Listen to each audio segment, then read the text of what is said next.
Friends, coulomb का नियम बहुत ही इम्पॉर्टेंट है आपके एग्जाम के लिए। यह आपके 10th, 11th और 12 बोर्ड एग्जाम में पूछा जाता है।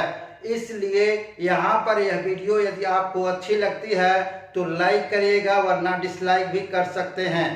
तो अगर यह वीडियो आपको अच्छा लगे तो चैनल को बाद में सब्सक्राइब कर लीजिएगा। कूलाम का नियम: दो स्थिर बिंदु आवेश के मध्य लगने वाला आकर्षण तथा प्रतिकर्षण बल उन दोनों आवेशों की मात्राओं के गुणनफल के अनुक्रमानुपाती तथा उनके बीच की दूरी के वर्ग के व्युत्क्रमानुपाती होता है।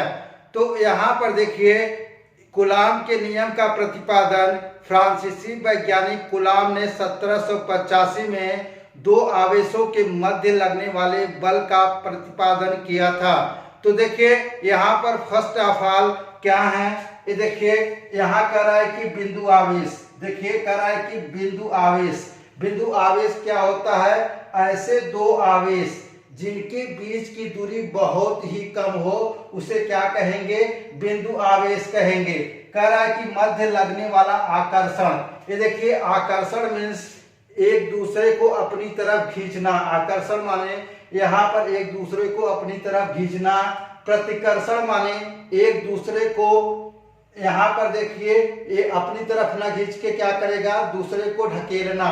तो इस दोनों बल के आवेशों की मात्राओं के गुणनफल, ये देखिए दो आवेश Q1 और Q2 हैं। इनके कह रहा है कि इनके आवेशों के गुणनफल की मात्राओं के अनुक्रमानुपाती और उनके बीच की दूरी के वर्ग के व्युत्क्रमानुपाती होता है। यहाँ पर दो चार्ज Q1 और Q2 हैं। यहाँ से ये जो है R दूरी पर स्थित हैं। तो देखिए यहाँ पर ऐसे हम मान लेते हैं कि यह जो चार्ज Q1 है यह क्या है? लड़का है। ये देखिए लड़का है। और यह चार्ज जो यहाँ पर Q2 है इसे मान लेते हैं कि गर्ल है। तो देखिए यहाँ पर क्या है, अगर लड़का क्या होगा? यह पॉजिटिव चार्ज है और लड़की क्या है? यह नेगेटिव चार्ज है। अब देखिए जब यहाँ पर पॉजिटिव चार्ज और नेगेटिव चार्ज होंगे तो दोनों के बीच आकर्षण होगा।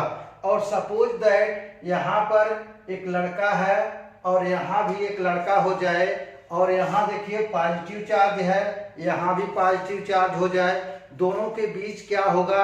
प्रतिकर्षण होगा। तो देखिए यहाँ पर लड़का और लड़की लेके चलते हैं क्योंकि यहाँ पर क्या हो रहा है? आकर्षण हो रहा है। तो देखिए यहाँ से हम क्या करते हैं, यहाँ पर दोनों के बीच चार्ज Q1 और Q2 के बीच लगने वाला बल F है। तो F is directly proportional to Q1 Q2।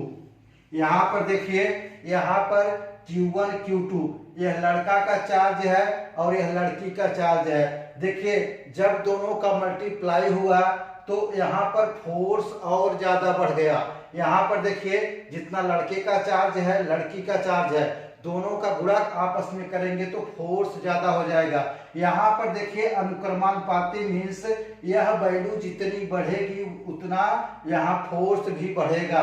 तो देखिए यहाँ पर आगे कह रहा है, इसे मान लेते हैं इक्वेशन 1। यहाँ से देखिए फिर आगे कह रहा है कि Q1 और Q2 के बीच लगने वाला बल, देखिए आकर्षण अथवा प्रतिकर्षण बल किसके बराबर होगा?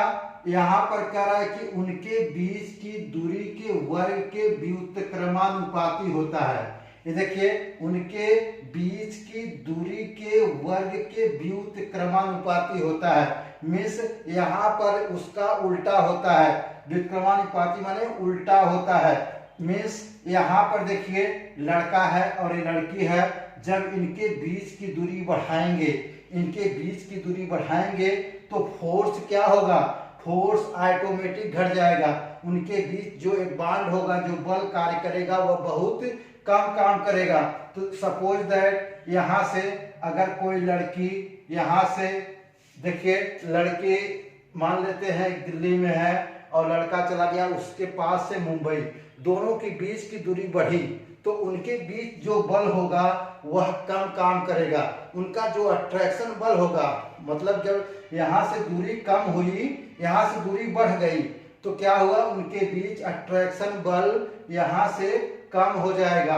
अब देखिए, अगर दोनों बहुत पास आते हैं, मान लेते हैं कि यह दूरी बहुत ही नगण्य है, दोनों आपस में सटे हुए हैं, तो क्या हो जाएगा, यहाँ से जो बल काम करेगा, यहाँ क्या करेगा, इनके बीच की दूरी कम होगी तो फोर्स ज़्यादा लगेगा।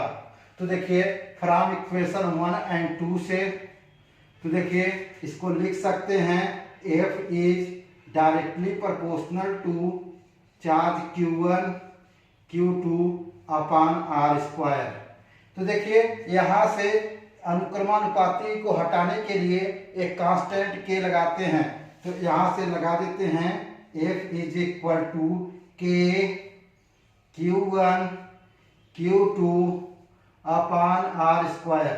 ये देखिए, यहाँ K क्या है, एक कांस्टेंट है, एक नियतांक है, इसकी वैल्यू कितनी होती है, K इज इक्वल टू, यहाँ से देखिए 1/4 पाई एप्सिलॉन 0, और यहाँ से इसकी वैल्यू हो जाएगी 9 गुणे 10⁹।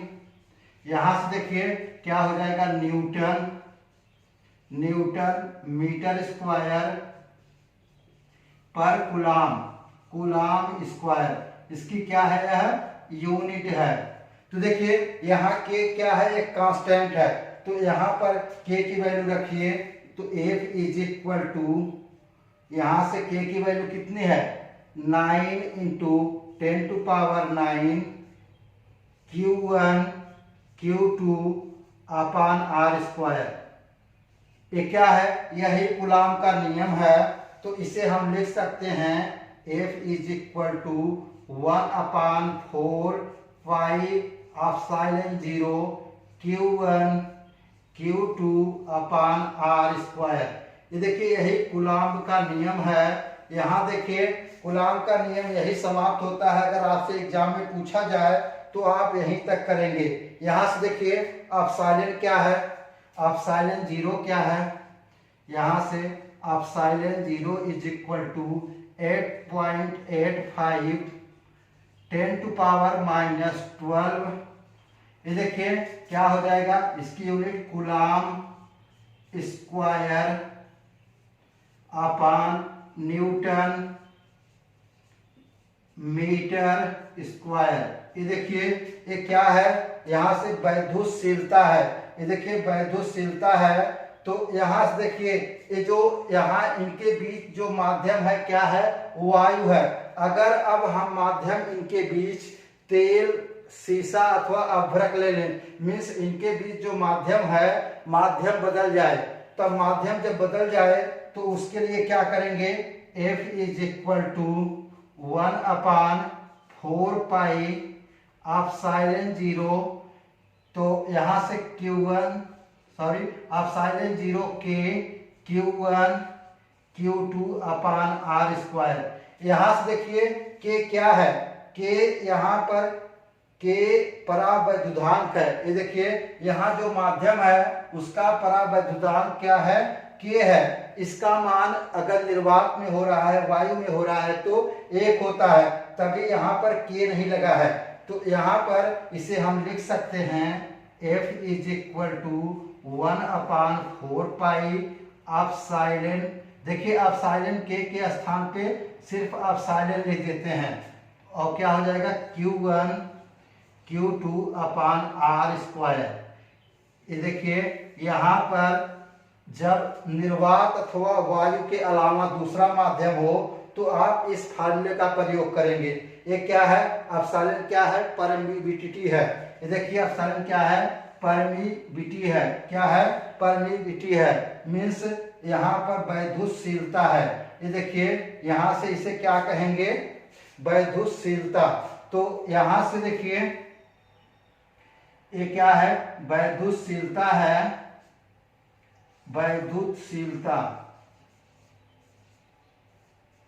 वैद्युतशीलता जब इसका माध्यम वायु अथवा, देखिए वायु अथवा निर्वात के अलावा होगा तो A होगा। तो यहाँ से देखिए आपको बस एग्जाम में इतना ही करना है, आपको यहाँ पर फुल मार्क मिल जाएंगे।